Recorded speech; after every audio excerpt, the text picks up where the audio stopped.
こんにちは。世界に羽ばたくアスリート、九州男児の佐々野大輝です。今回の動画は少し尺が長くなっているんですけれども、3部構成でお伝えしていきます。1つ目がプレゼンの課題に取り組んで考えたことです。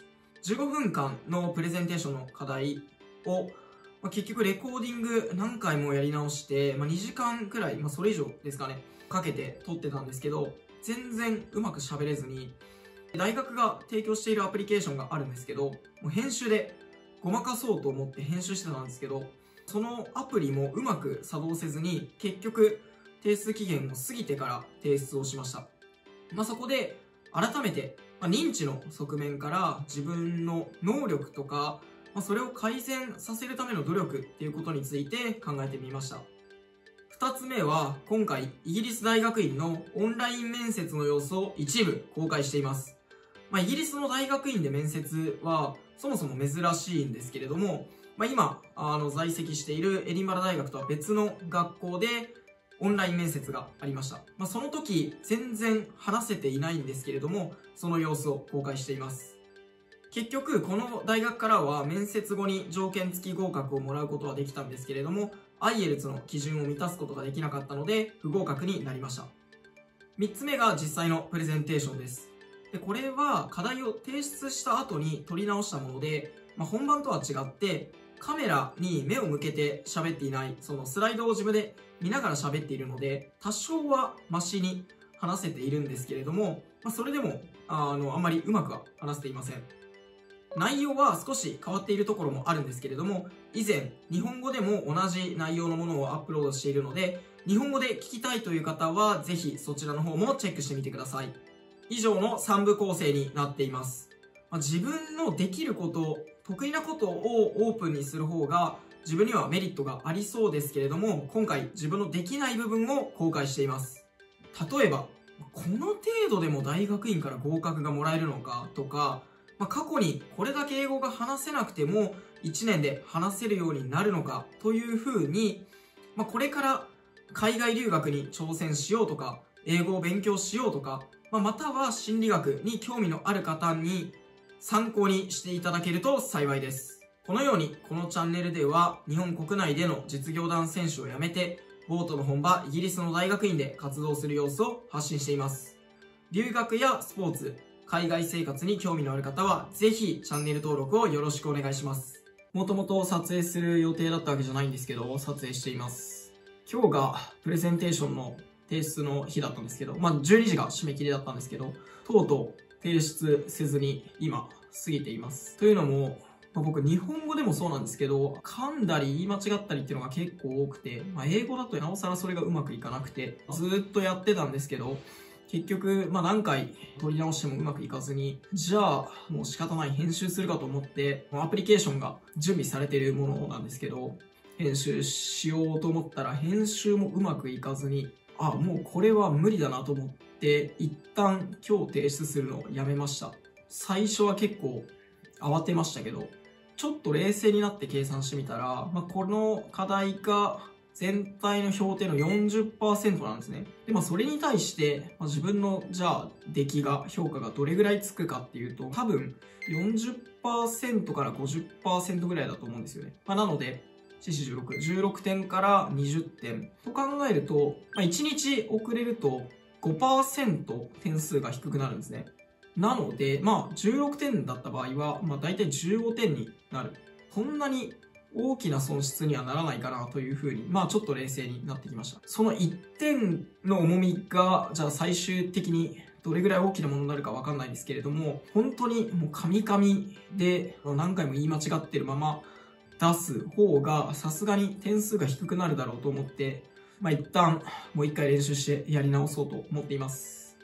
なんというか、喋れないのが分かっていながら、本当にそれに対して10時間、20時間ってもう暗記して全て空で喋れるようになるまで練習したかっていうとやっぱりそうでもないですし、それについてもちょっと考えてみたんですけど、自分はできないと思ってる。自分に対して、自分はどうせこんなもんだって思っている基準に自分のその準備とか努力って合わさってしまうと思うんですよね。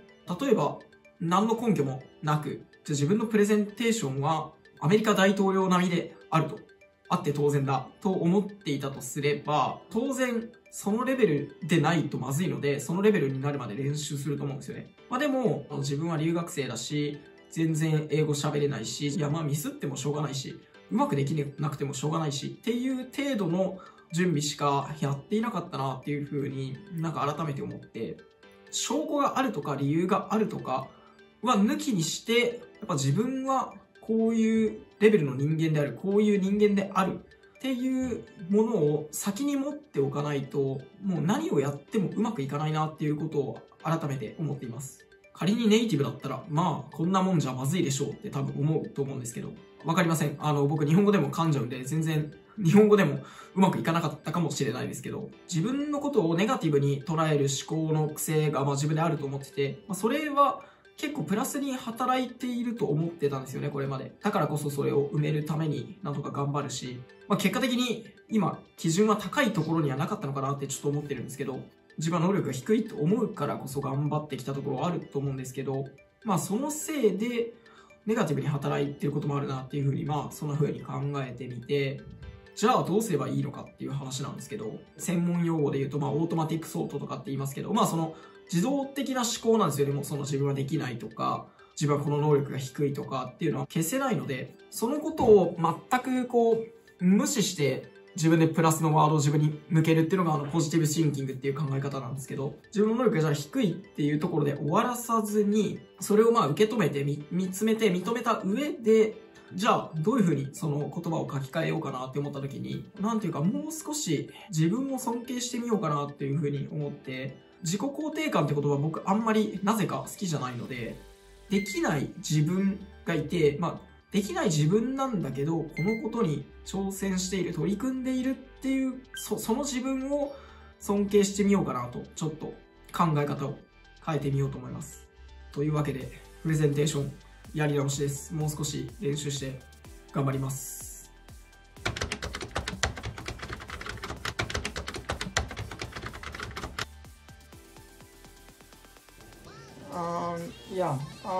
Your course will develop me this kind of ability, and your course will enhance my practical skills around these areas and take some theory into practice. I want to enhance these abilities for the future career, so I want to enter your course. Sorry. I will.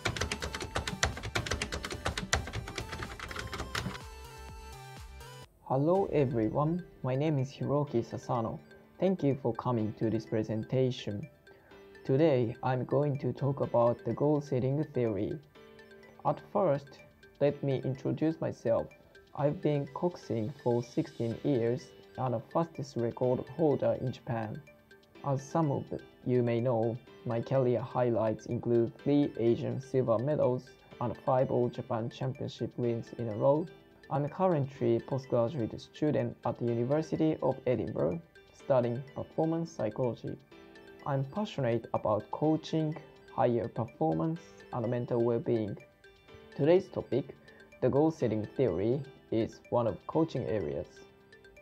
When it comes to goals or goal setting, I guess a lot of things are coming to your mind. For example, what you achieved or didn't achieve last year, or what you want to achieve this year in academic areas, in some examinations for license, in sport domains, and they are difficult for you or easy for you.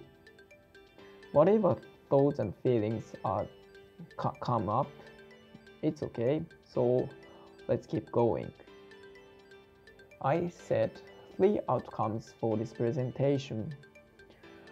After this presentation, first, you understand the goal setting theory. Second, you can take the theory into practice. Third, you are thrilled about your goals.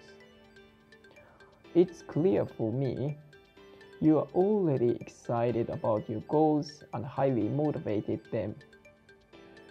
I'm so happy to share the theory and my experience.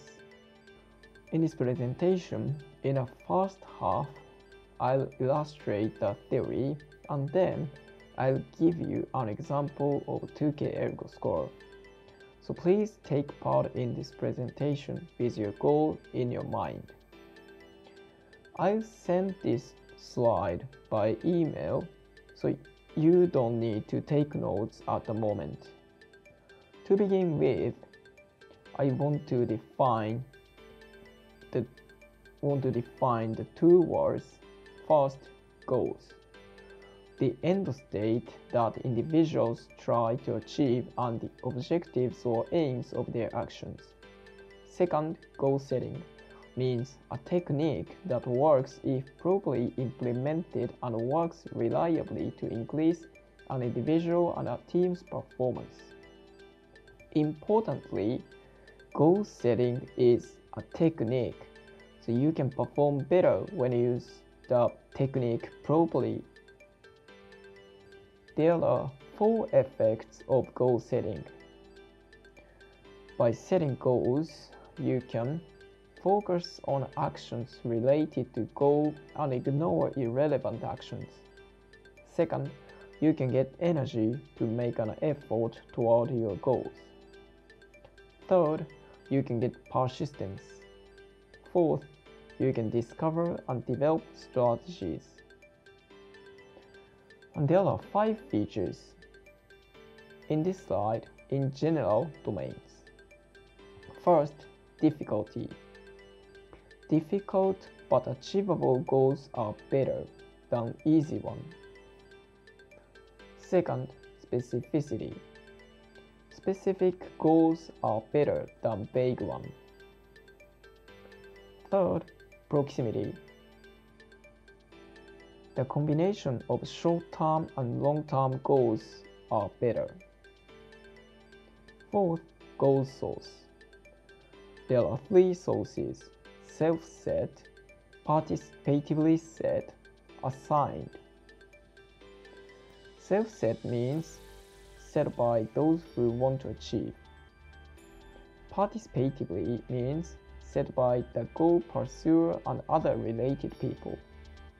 Assigned means set by others than the goal seekers. Fifth, goal types. There are 2 types: performance goals and learning goals. Performance goals are focused on the achievement of performance outcomes, while learning goals are focused on discovering strategies for their tasks.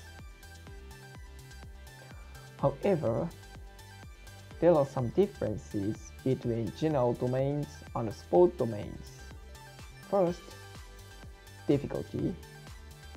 Medium difficult goals are better than easy ones or too difficult ones because athletes modify goals voluntarily when the goals are too difficult for them. Second, specificity. There is no significant difference between specific goals and vague goals because goals in sports are already specific. Third, proximity. There is no significant difference between short-term and long-term and the combination of them. In general, in sport domains, goals set daily, weekly, monthly, season, or yearly. Fourth, goal source. There is also no significant difference between the 3 because athletes have strong commitment. Fifth, goal types. In sport domains, there are 3 goal types. Result means rank in competitions. Performance, time or score. Process, acquisition of skills. And there are 5 modulators of goal setting. First, ability. If your ability is high, your achievability can be higher. Second, commitment. If commitment is strong, the effectiveness of goal setting can be higher. Third, feedback. If feedback is given, the achievability can be higher. Fourth, task complexity. If task complexity is beyond one's capability, the effectiveness of goal setting can be lower. Fifth, goal resources. If the necessary resources are given, the effectiveness of goal setting can be higher. In this presentation, I prioritize feedback. I'd like coaches to listen carefully here. Feedback gives future direction, so monitor the impact of set goals on the performance, motivation, and commitment of your athletes. This feedback can be effective for making athletes work harder and marshalling resources toward the desired goal. However, no method works for all athletes and in all situations. Thus, tailoring is important. For example, elite athletes prefer specific and challenging goals, while beginners may want vague and achievable goals. In terms of feedback, while some athletes prefer frequent feedback, the frequency might be distracting for other athletes. For summarization in sport domains, first, medium to high level difficulty can be better. Second, specificity. Specificity can be tailored for each athlete, specific or vague. As for proximity, you can set it freely, considering when competitions are held. Fourth, goal source. There are 3 sources. Fifth, goal types. There are 3 types: result, performance, and process. Feedback is desirable. I set an example target. This is a case for a 4th-year student with a personal best of 6:26 for 2K, who is aiming for making the final of the men's 8 in the All Japan University Championships. Following the theory, I set 3 goals: result, performance, and process. First, this athlete needs to be selected for the men's 8 of this team, which means he must be within the top 4 athletes in his side. Second, I set a 2K target score of 622 for both the crew selection and making the final. Third, I set other indicators related to the result and performance that I will show you in the next slide. It's on January, so I set them up until June. Assuming that the 2K tests will be held in March and June, I set 2K target scores of 624 and 622 respectively. Accordingly, I set 1K target scores for January and April. I 1K is useful training because the time duration is short and the intensity is not so high. And I set UT1 target scores for February and March. I forgot to say about feedback. So if you are an athlete, you can ask your coaches and other teammates to give you feedback, or you can monitor heart rate, stress level, and fatigue level by using a wearable fitness tracker. Yeah, so you can monitor the scores and other indicators as well. Next slide. This shows conversion splits. This from my experience and the ergometer guideline. So use this kind of conversion splits properly. Here is the last tip. If you write down your goal on a paper, you can perform better. So as soon as the presentation is finished, write down your goals on a paper. They are references. Thank you for coming and listening this presentation. If you have any questions, please feel free to email me. I hope you will perform better by using this theory. Thank you. いかがでしたでしょうか。冒頭でもお話ししたんですけれども、自分のできない部分は隠しておいて、自分のできることにフォーカスして、またはできるようになってからこのようにコンテンツにして公開した方が自分にとってはメリットが、例えば何か素敵なオファーが舞い込んでくるとか、そういうことがあるかもしれません。ただそんなにうまく話せないしなとか、かっこよくスライド作れないしなとかって思ってる方の方が大半だと思うんですよね。